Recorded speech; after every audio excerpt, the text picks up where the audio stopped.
हरि ओम नमः सर्वहितार्थाय जगदाधारवे तवे साष्टांगाय प्रणमस्ते रत्नेन कृतमया। जय जगन्नाथ, जय श्रीराम।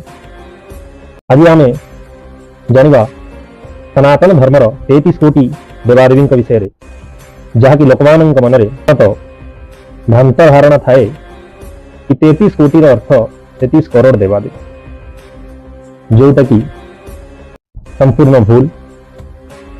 कोटी होउची संस्कृत शब्द, कोटीर अर्थ होउची प्रकार। 33 प्रकार देवादेवी जो मान संसार पालन भार दि जाइए, जहाँकर प्रतिनिधित्व रे संसार पालन होउची। 4 श्रेणी रे विभक्त करा जाइए।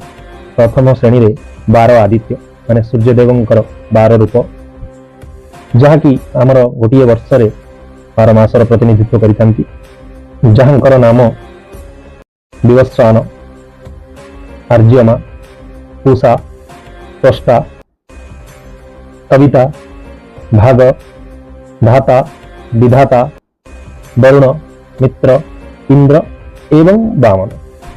द्वितीय श्रेणी रे 8 वसुंकर नाम रही, जहाँ को प्रकृतिर तत्वदेवता कह जाए, जहाँकर नाम रही पृथ्वी, ध्रुव, चंद्रमा, अन्नल, वायु, अग्नि, प्रत्यक्ष एवं प्रकाश।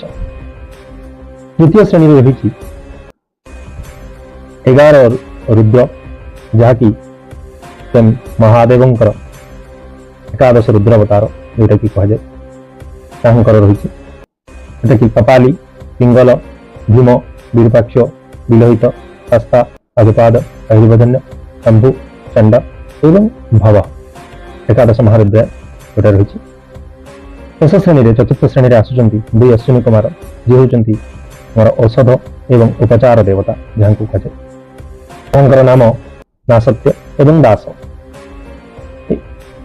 एमानंकर मिश्रण 33 कोटी देवतावतांकर मिश्रण संसार पालन होता है।